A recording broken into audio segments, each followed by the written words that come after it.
Vexing gay.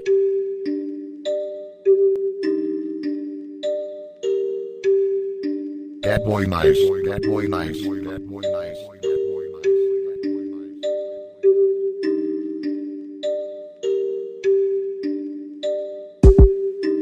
Welcome to the 215. Real niggas don't play around.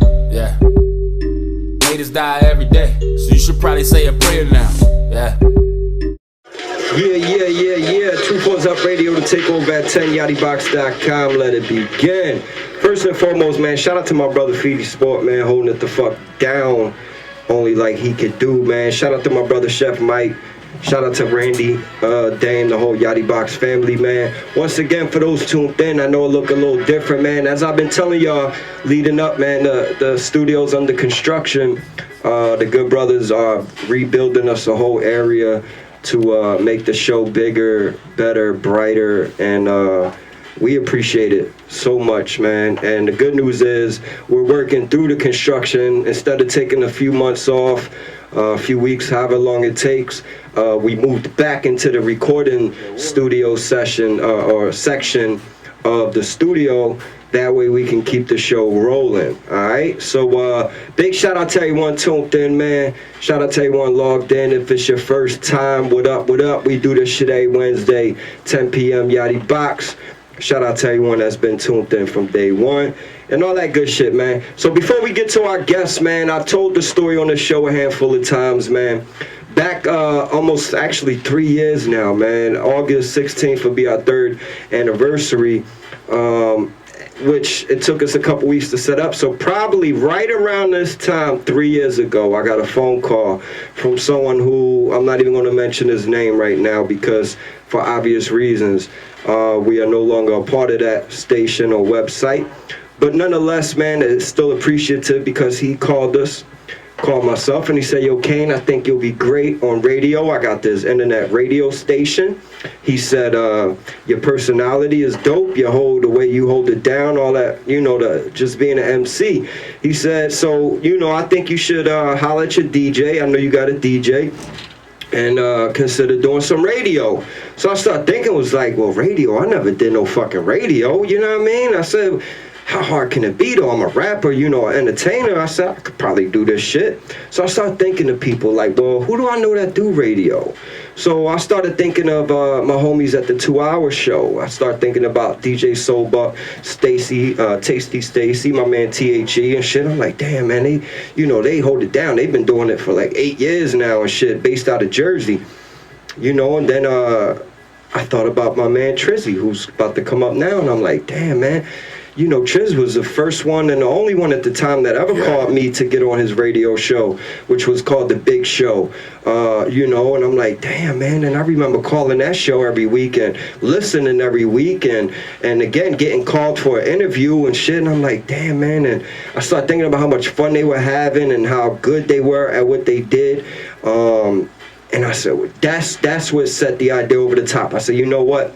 I want to do this shit. So I called my brother Feedy, told him about Triz, told him about the other guys at the other show, and I said, yo, we could do this, man.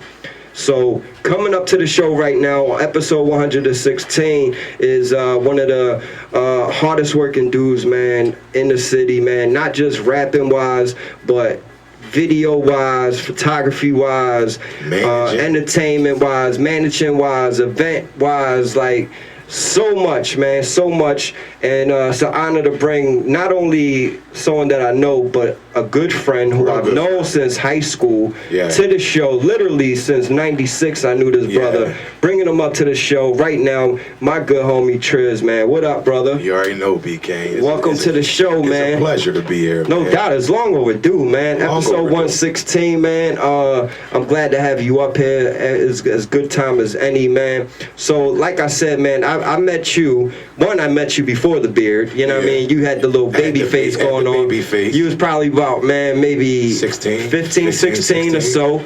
I got kicked out of William Penn and got sent to Frankfurt my senior year. Yeah. And of course, MCs meet other MCs, and I met this good brother right here who at the time was a little younger than me, but he was mature and he handled himself properly, and always we were thorough. Of course, and we fell right in line together. And so at the time, though, when I met you, man, you were already spitting. You know, you were already doing your thing. And again, this was probably around, it was 96 to be exact. So how long prior to that, though, were you getting busy, Triz?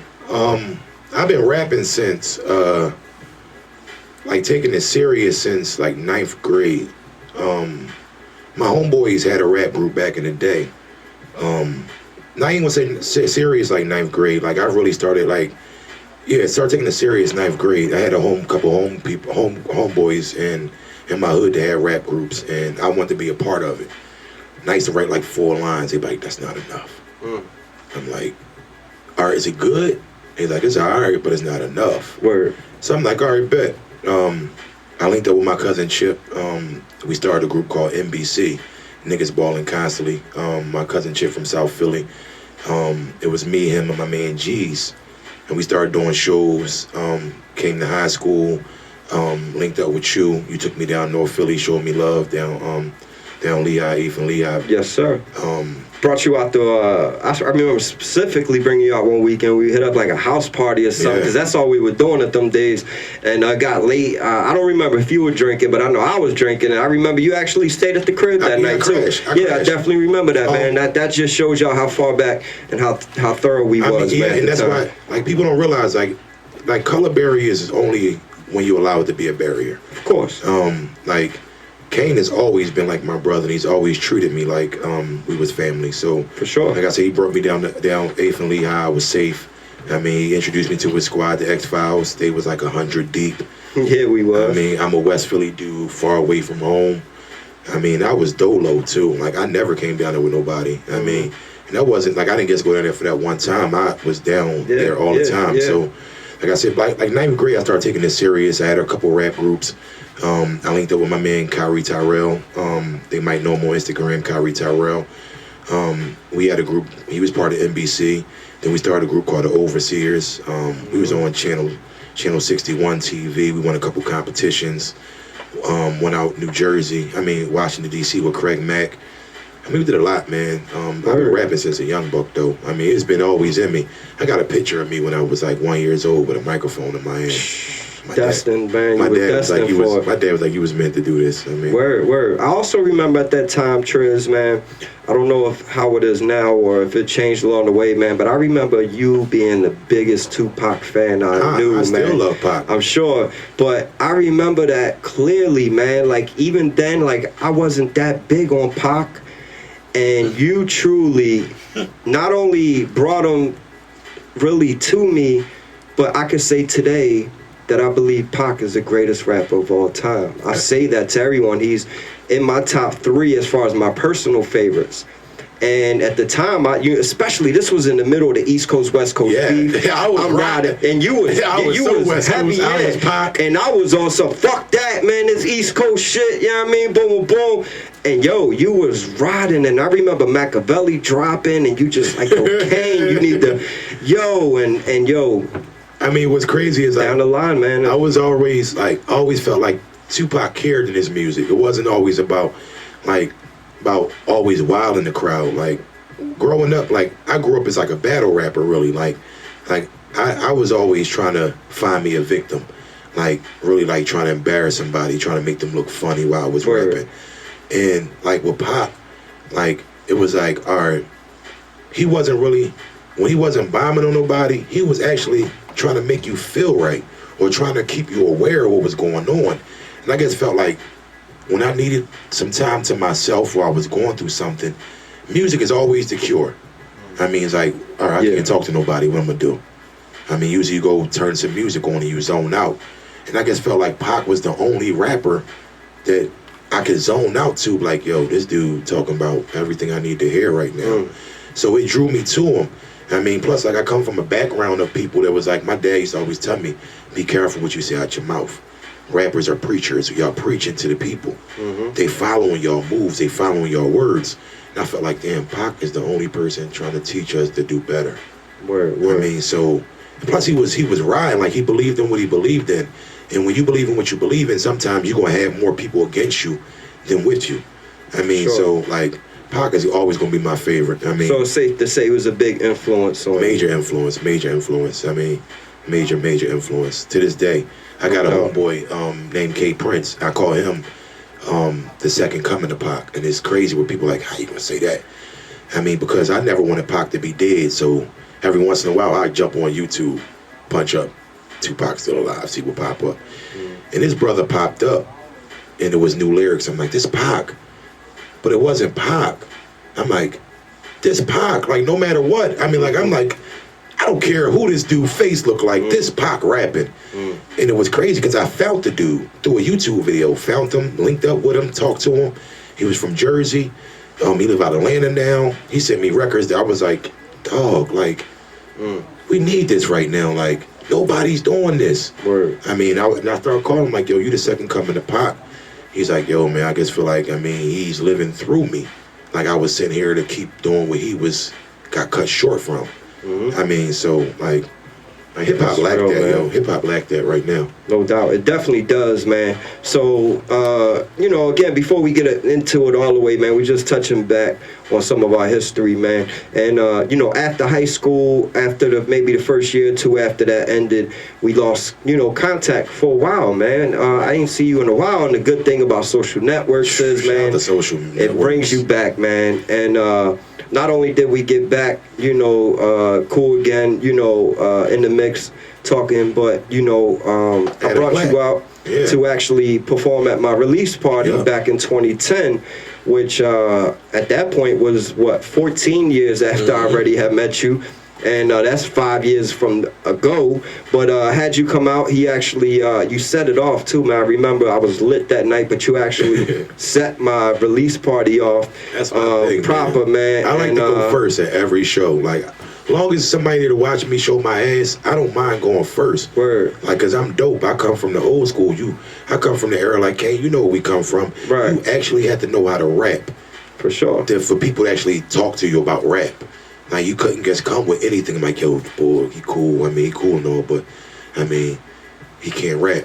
I mean, it was in that era where we wasn't afraid to tell dude, like, you gotta come better, or, I mean, so, like, I never been afraid to ever go first, because I'm about to set the bar on these niggas. Like, they gotta go after me. Like, like, so, and I'm a showman. Like, I'm an entertainer first. I mean, like, exactly. So, it was, and that's what was dope. That's what was dope about having you set it off, man. But so, like I said in the intro, man, not only are you a rapper and a manager, a videographer, photographer, radio host, event host, and facilitator. Am I missing anything, man? Like, I mean, you do it all, man. You a hardworking brother, man. I'm writing scripts now. I didn't think I'd be doing that no time soon, but I got a chance not too long ago. Shout out to my brother Keith from up the block. I saw one of my little skits I put together on a movie screen at the Pearl Theater. So to see my work on a screen where I go to watch other people work was like, wow. He's like, yo, we don't gotta do YouTube no more. We can go straight to the movie screens. I'm like, what? I'm like, dog, I'm about to get my right on. I'm about to be like Trizzy Tarantino out this joint. Word. So I got a couple of scripts written. Yes, we go on production the day after my birthday. My birthday is this Saturday, the 1st of August. August 2nd, we start shooting my first mini-series called Funny Business, comedy joint starring some of Philadelphia's funniest and Philadelphia's talented people. I'm trying to keep everybody that's doing something, I mean, a part of this. And the ones that's up and coming and looking to do something, I'm going to bring them involved too. I always been one to like grab I never waited for somebody to co-sign somebody for me to say you dope. Because I had to wait for the co-sign. I mean, I had to wait for somebody to say, Trizzy, you dope. And I'm like, yo, I'm not going to if I ever get the connections or the pull, be able to put somebody on, I'm not going to wait for somebody to say I'm dope. I'm going to wait for somebody like, yo, that dude, he that guy, and then go after him. If I think you that guy, because I'm that guy.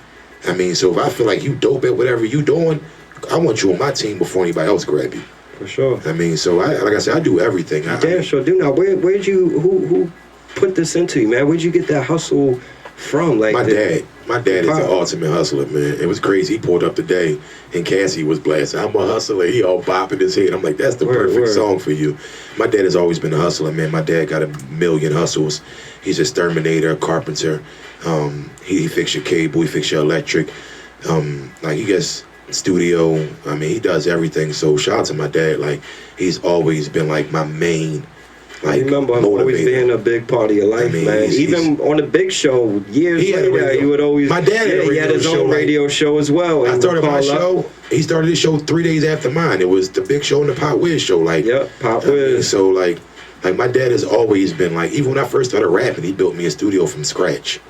I mean, all we had was a sampler and a mic. And if you gave us 5 seconds to loop your beat, we was running. We was running with your joint. So, like I said, my pop has always been like the driving force behind me not being whack. He never let me spit the same raps in the studio. He like, you spit that on the last song. I'm like, this beat better though. He's like, come on, man, like, write something new. So my pop is definitely like, he's the driving force behind my hustle. For sure, man. Now, real quick, man, before we get any further, man, break down what exactly is Vixen Gang, man, for those who don't know, man. I guess that's your company, correct? Yeah, that's your company. For those who don't know what Vixen Gang is, please explain. Well, I started the Vixen Gang about 8 years ago. It was initially Vixens on deck. By me working in strip clubs all the time. Since I was 19, I've been in the strip club. I think it kept me out of trouble. But I was always like, the women was always my thing. I love women. I love music. So I got a chance to go on the show. I got a chance to work at a club. I was working around the strippers and everything. And by me being a rapper, I'm like, man, I need girls for my videos. And by me being so close to them, I'm like, all right, I'm going to take them out the club, show them how to make some money, and show them how to get popular without taking their clothes off. And at the time, like, the word vixen just had a bad stereotype behind it. Everybody thought you had to either go fuck a nigga or, can I cuss? Yeah. I mean, like, you had to fuck a nigga or suck a nigga dick to get in the video or do something strange to be on. So I'm like, I'm gonna take that word vixen. Then the word gang was like, you already know gang is nothing really good affiliated with gang. So I put them together, was like, all right, let's make something positive out these two negatives. I mean, and my ex-wife at the time, shout out T Angel, she helped me mold a crazy team. I mean, and I said, we managed some of the dopest talent to this day, like some of the talent to this day. Shout out to T Angel too, by the way, man. I have to say that, man. Yeah, she still, like I said, people don't realize, man, she's still on the cut like a Band-Aid, man. Like, I mean, she ain't right on my hip like she used to be, but Angel ain't never too far away. I mean, but we started the Vixen Gang. It was mainly just to show dancers how to get money and get noticed without having to take their clothes off. I mean, it was like, all right, I work in a strip club, you getting naked to get money. Let's put it on and go get money. Word. I mean, then, like I said, I started picking up males to this group, and that's why I put the gang on it, because it wasn't just girls anymore. I mean, it was guys in my group. I mean, so, I mean, the Vixen Gang been running strong for about 8 years. Shit, who remember my video when I performed at the strip club? Y'all remember that on K&A? Oh yeah, that was my man Triz put me on to that. That video, that footage is still on YouTube, popping, shorty doing the thing all up, throwing them. Yo, that's one of my favorite clips, man. What's crazy is like I say, I don't get a chance to really tell my story, I guess, even toot my own horn like I need to, but I was the first dude in this city putting rappers and strippers on stage before Onyx, before it's happening a lot now, man. I mean, everybody doing it. Everybody got rappers. I must say you were the first one. I remember doing that. I mean, because it was my lane. My life has always been rapping and ass clapping since I got out of high school. I mean, that's been my life, rapping with the dancing. I mean, rappers wasn't used to, in Philadelphia, used to being on stage with somebody shaking their ass right next to their song, right next to them, like. And then it gave a chance for the girls that was dancing, like, yo, I dig that record. I want to hear that again. I want to dance to that. I mean, so like I said, I opened up a whole avenue for a whole bunch of people. You certainly did, man. You certainly did, man. And again, we're going to talk about the music second part of I got a couple more questions we want to get to the second part. If you just tuned in, we got Trizzy in the building. Yeah, Trizzy The Mouth. All day. Gang. You know what I mean? And we're sitting here talking about the many hats that he wears, man. Again, like I said in the intro, man, a big part of the reason why I do this radio show is because of yourself, man. Real quick, tell us about your days on the big show.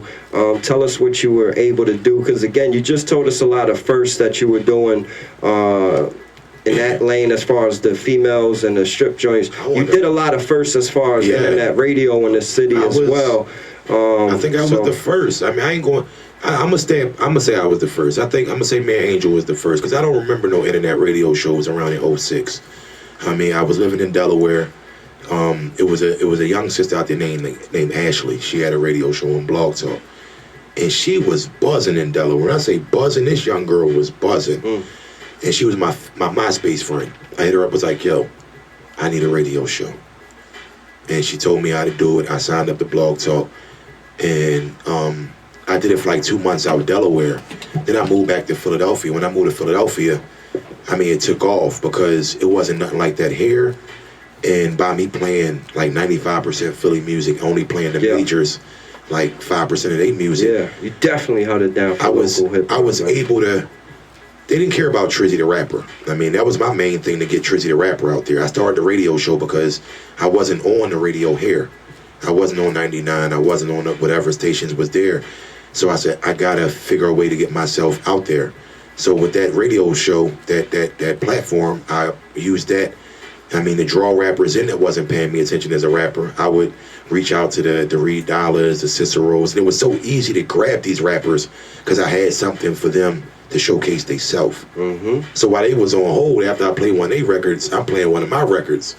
So we get off a hold, they like, damn, Trizzy, I didn't know you rap. I know. I mean, like, he wasn't paying me no attention as a rapper, so I had to find another way to implant myself into you dudes' heads. Brilliant, man. I mean, so, like I said, the big show, we started in 06. We went on to about the end of 2010, 2011. We was the first radio show to interview G-Unit Philly. Shout out to Mike Knox, Free Mike Knox. Him, Tone Trump, Kodik, Vague. That interview was the first interview on our show. When Tone Trump and Mike Knox was going through their thing, that was on our show. We had Tiger from Young Money on the show. Numerous porn stars. We did a lot, man. The big show sure did have some porn stars. Yeah, we was on 3 days a week. I mean, then we had Disc Record Radio where we just, I mean, shout out to L Black, the East Coast Bully. That's one of my closest friends. One of my, I mean, I co-manage him. He got the whole Bully Squad movement going on. Sir. He's been on numerous DJ White Owls. He didn't beef with Joe Buttons, The Game, almost every Philly rapper in Philadelphia. Like, yeah. I mean, so that's one of the reasons we started Disc Record Radio, because it was kind of interfering with the big show. I mean, playing the disc records was like, whose side you on? I mean, so I'm like, forget it. All y'all send me y'all disc records. I don't care who y'all is. I'm not biased. Like, I'm on none of y'all niggas' sides. I just want all y'all to get heard. I'm let the people decide who. I mean, so yeah, I could say we was the first person to have an internet radio show in Philadelphia. Nobody wasn't thinking about internet back in 06. I'm the first promoter, first rapper to have rappers and strippers on the same stage. Yeah. I'm the reason you niggas poke y'all lenses out y'all glasses. I took the glasses off so y'all niggas could take y'all glasses off too. Before you came and I was running in and out because, you know, like I said, we were on air. And Randy, our guy who runs this place, he's like, well, what's he look like? He said, I'll keep an eye out for him. I said, well, he's a Muslim brother. He has the, you know, the beard.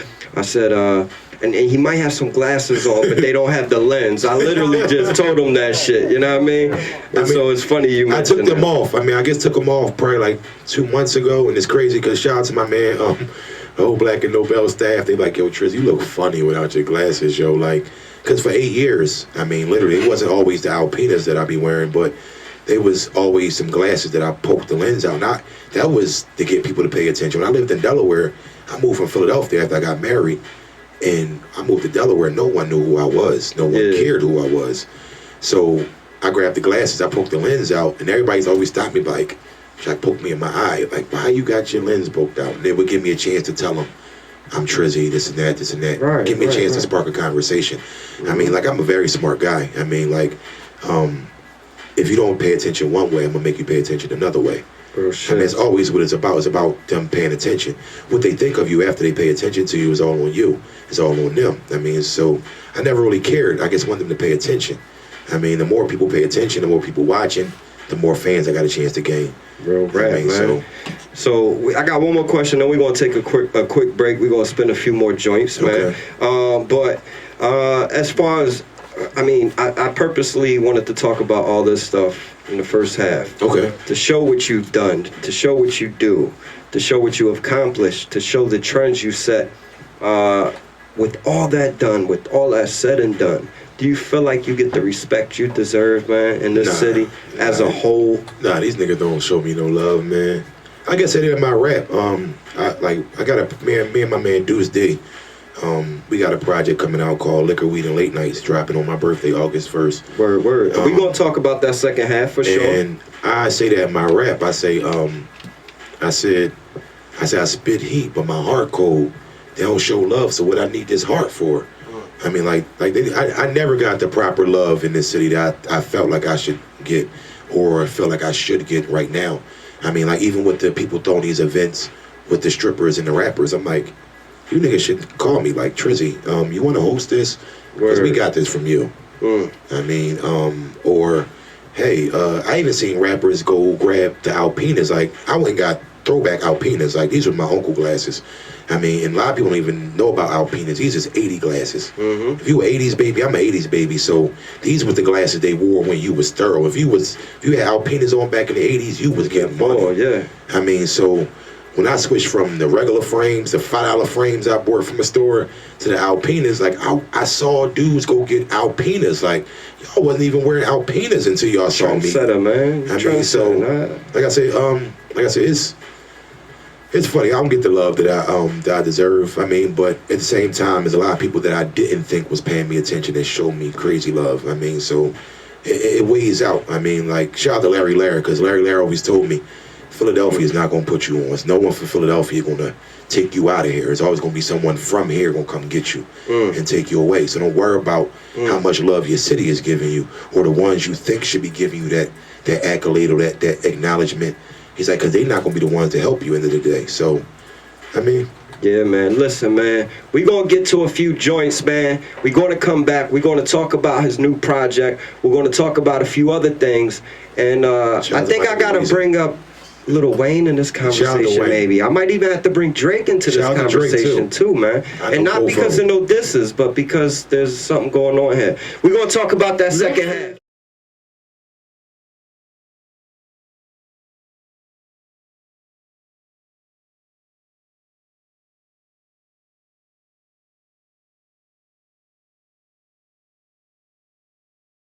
There to another basement, I think, and then we went to a studio, and then we back somewhere, and now we finally made it to Yadibox. So. I mean, but that's what it's about. It's about moving forward. I mean, we don't always start off where we want to be at, but the whole goal is to end off where you want to be at. Like, we don't start off, we never start off where we want to be. For sure. And even now, we're still growing, and like I said, we're still trying to build, man. So we're going to get back to it, man.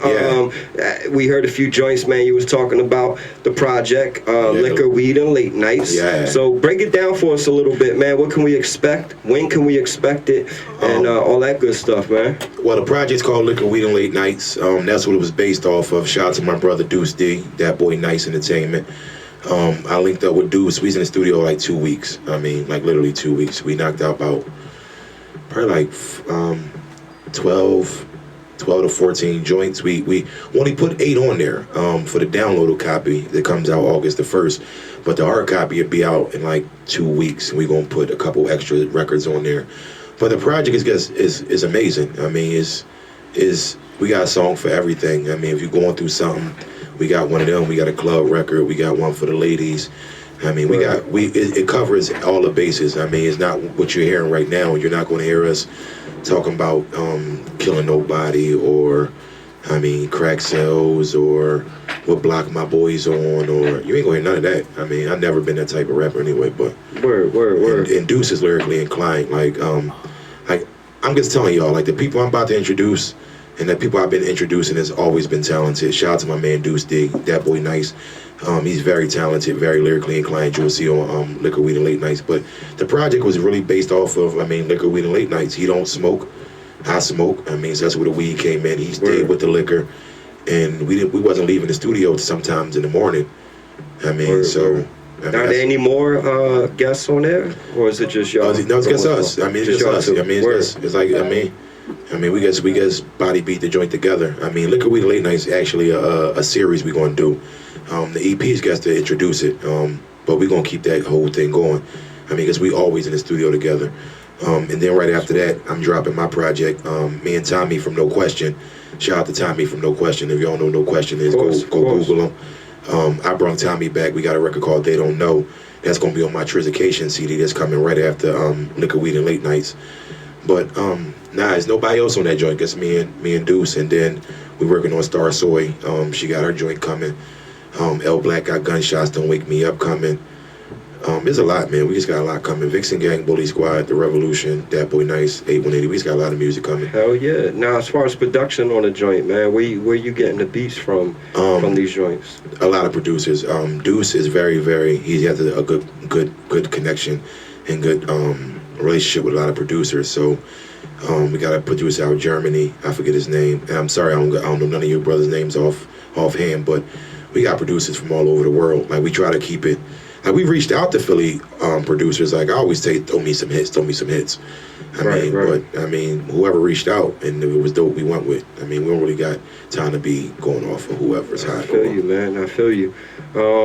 So, Liqour Weed Late Nights, you said August 1st, right? Yeah. They can download that. Yeah. Where's that going to be available at? Audio Mac, Dat Piff, Coast to Coast, and wherever else we decide to put it at. I mean, we might put it on SoundCloud. The download, but it's gonna be on all the regular places people go get stuff. Word. That's what's up. It's gonna be easy to access, y'all. So make sure y'all get that, man. Very easy to digest and get it. We ain't trying to go through all the trouble of we can't download that, and we cool. August the 1st, Liqour Weed Late Nights, man. The good brother Triz, man. So as we spoke before the before the break, we was talking about your ties as far as your relationship with Lil Wayne, man.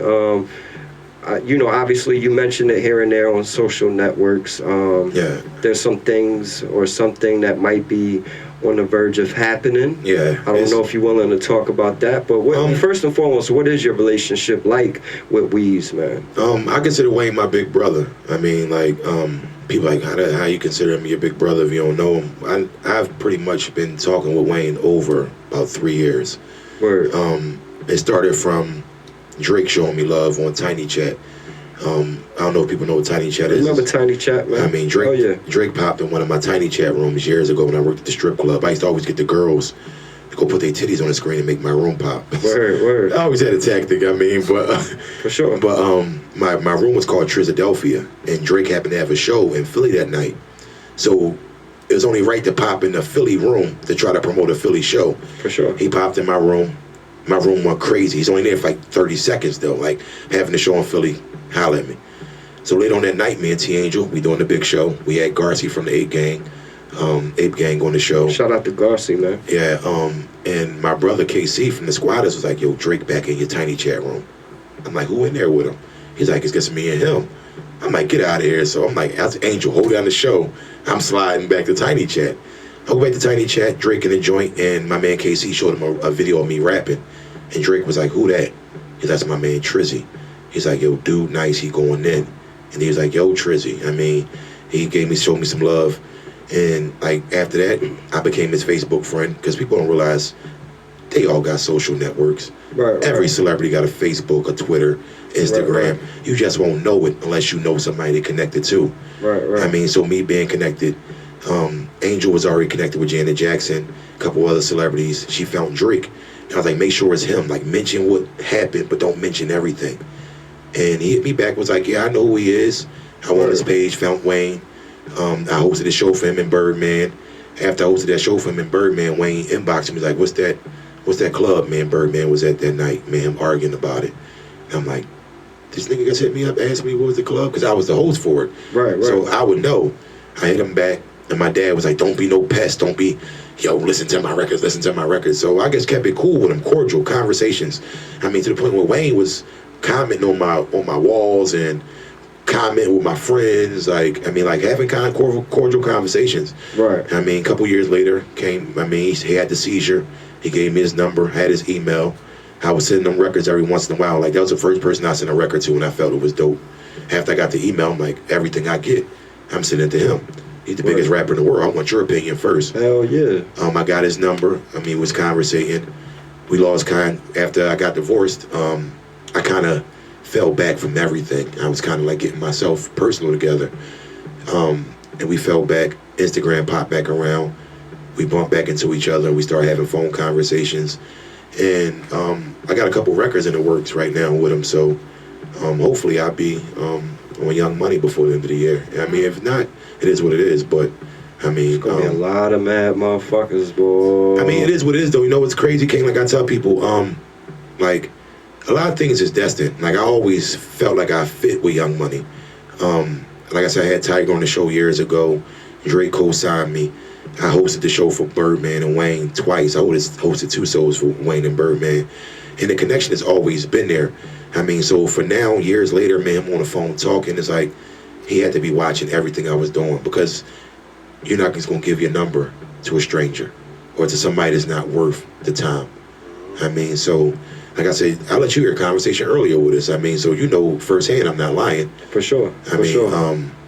But like I say, hopefully by the end of the year, everything go right. I mean, I'll be on Young Money. If not, Vixen Gang will be affiliated with Young Money with some stuff coming out. So that'd be love, man.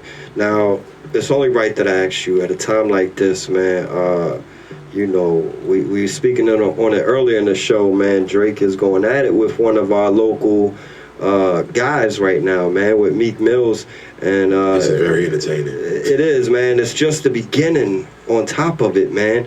But real quick, what's your take on it so far, as far as one, Meek's, like the way Meek went about it, and 2, as far as how Drake responded, man? What's your take on it? Being as though obviously you're from Philly, but you also got ties. I mean, like I say, it was crazy because I got a phone call as soon as all this stuff. Every time something happens with Wayne or Drake, my little cousin, shout out to Turk_Run Show on Instagram. He's one of the meme kings, the meme kings. He always making them funny pictures. Word. But every time something happens with them, he's the first person to call me like, "What's up? What your boy? Word. What your boy going to do?" So when the whole Meek situation happened, and they was like, "Yeah, Drake don't write his raps," I'm like, damn, he one of my favorite rappers right now. This can't be happening. Then I thought about it. I was like, I ain't gonna believe that all these years somebody been writing this dude raps. Word. I mean, but then this producer 40, put out the statement that, that he's a creator. Like he wasn't. I mean, he works. I mean, this is what he does. So I'm like, all right. I mean, R&B and pop been doing it for years. I mean, if he take a reference record and switch it around, make it a hit, I'm not mad, because at the end of the day, we in this joint to make hits. Right. Like, we in this joint to have #1 records and sell records. I'm not in this joint just to be like, I'm dope, but I'm not selling no records. I mean, I'm going to do, like now, like, I'm not going to say I'm the best rapper in the world. I'm an entertainer that can rap his ass off. And I'm writing records for people right now to the point where if somebody write me something that's dope that I feel like is a hit, I'm going to use it. Word. I mean, I'm not stupid. I mean, but I just felt like, like me being from Philly, I'm a Meek Mills fan. Shout out to Meek. I mean, he's one of the Philly rappers that I do dig, that's made it and been grinding for a while. I think the way he approached it was kind of wrong. I mean, I think he should have had a record, like, ready. If you go and call a nigga out, I think you should have something ready for him. Because, I mean, like, because when they respond, now it's back on you. Like right now, Meek don't look as good as he looked last week. Like I woke up this morning to my timeline was nothing but Drake and Meek jokes.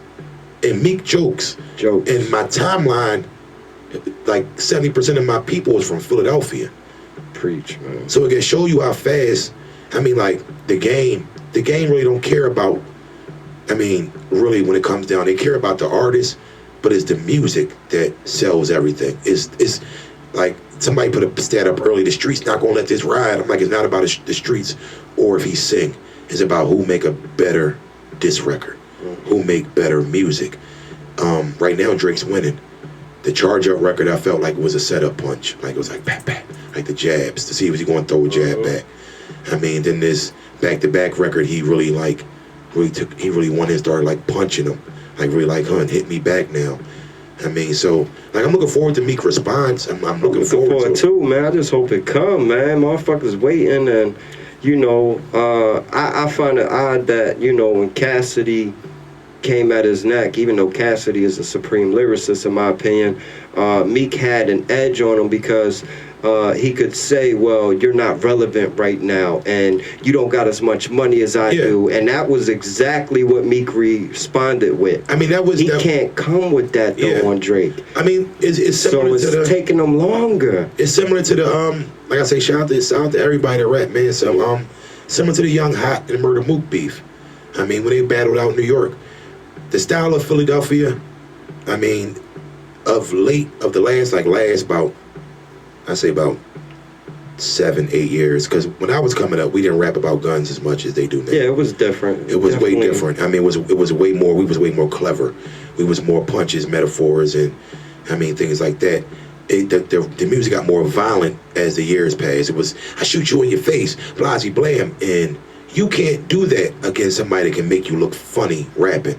Right. I mean, you can't use the guns and the real tough stuff and how much you got this when the person that's going against you can rap and can make you look dumb. Right. So I feel like I know Meek can rap, but he wanted to really show and not do what he's used to. He wanted to step out of his comfort zone, step out of the hold up, wait a minute. I mean, and really like go in. No more Audemars, cars. $1,000 James, none of that shit matters. Because Drake mentioned none of that in his raps, and he got more than all that. I mean, he could have said my money, and guys kept on saying my money, my Grammys, or whatever. But he didn't say none of that. He hit vocal points on stuff that mattered right now, and that's what he need to hit on. Not to cut you off, but I really think Meek is sitting somewhere fucking going through it right now, because I think he done poked the fucking bear, poked the lion, whatever that saying is, and now realizing like, what the fuck, yo, Drake has so many lines in that fucking joint that what the fuck is Meek gonna say? I mean, I cannot wait to hear it, man. That's what it is. It's like, what is he gonna say? Like, what is it? You said he don't write his raps. That was like your key focal point. That was your argument. I mean, but once you say it, now how you gonna say it in rap form? Right. And how many times can you say that without in a being rap? Repetitive and I mean, it's like, all right, Drake gave you Charge Up. That was real light. I mean, it wasn't light. He said some stuff in Charged Up, but at the same time, when he came back, it was like everything he was saying was like, wow, he being real disrespectful without shooting you or without telling you he got more money than you. Any of that. I mean, he gets looking at what's going on. So like I said, it's going to be interesting. I'm a fan of music beef, but not real beef. Of course. I mean, like I'm a fan of music beef all day long. And that's the thing, I'm a little worried. And we gotta hurry up and wrap this up because we are running late. But the one last thing on that, at least, that's the thing I'm worried about too, because Meek can get ignorant sometimes. And I think Meek is going to get, you know how salty people, like, you could be arguing with someone and it's all cool, but then when that one person gets salty and he that street boy, he gonna try to take it to the streets or act like it or I don't know, man. I guess, like I said, I hope it stay on wax. I'm sure it is, but it's just like Meek is not, I don't know, man. I just haven't been real happy with a lot of the decisions he's been making. And again, I made this post earlier, man. I want him to win. He's walked the same streets I walked, man. Yeah, his earlier music. We want Philly to get the win. I want him to win, man, but he's got to play smarter, man, in order to keep building, man. I mean, he's reached levels that not many Philly artists have yet, and I would hate to see it start crumbling, man. But like right now, it looked like, I said, when I woke up today, my timeline was nothing but people clowning him. And they were all from Philly. From Philadelphia. I mean, so it's like, it's not working to you. It's not working to your advantage right now. Like last week when he first said that, nobody liked Drake.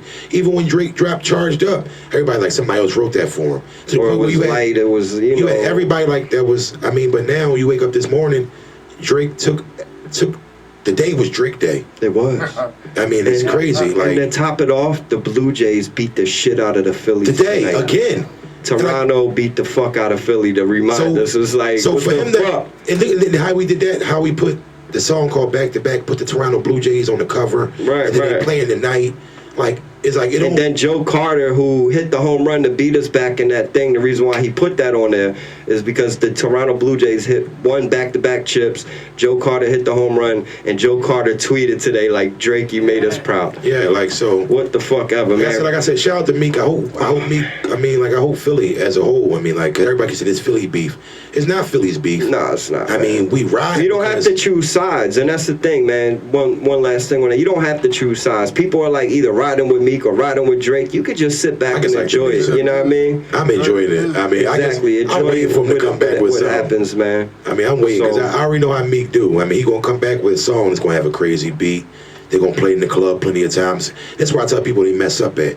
Like Cassidy, his song wasn't ready for the club. Yeah, it was just a lyrical joint. Even with 50 Cent and Ja Rule, when 50 was beefing with anybody he beefed with, every song 50 made that he dissed him was able to get played on the radio. Right. It was like a double John. You got a diss and you got a record. Yeah, exactly. So like he gonna get played on the radio. That's Feedy. You mentioned that about Drake John earlier. He was like, not only is it a diss John, it's like a record as well. You know what I mean? That's where Meek passed Cassidy at. I mean, like the beef with Cassidy was dope.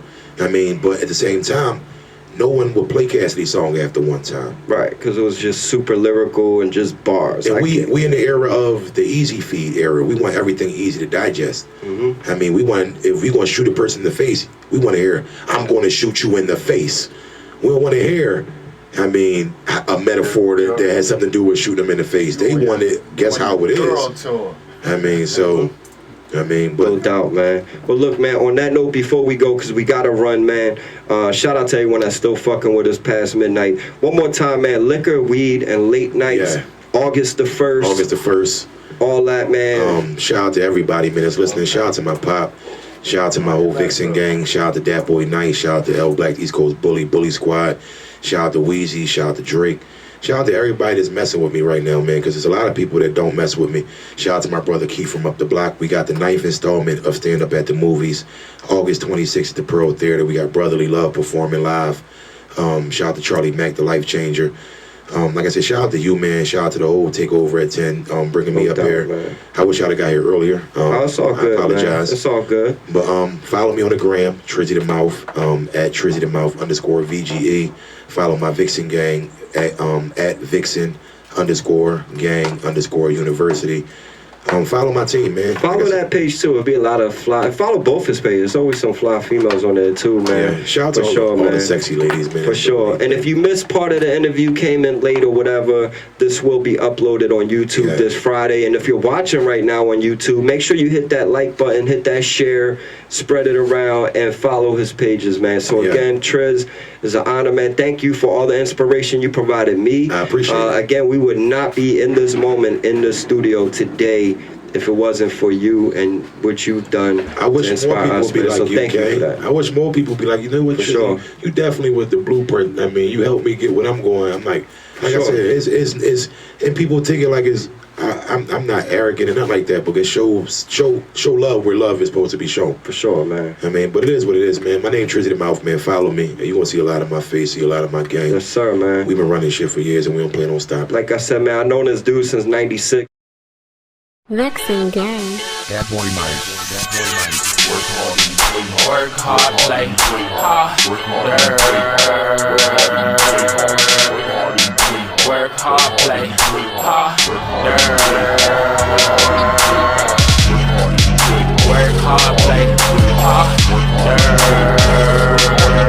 What? Work hard and we play hard.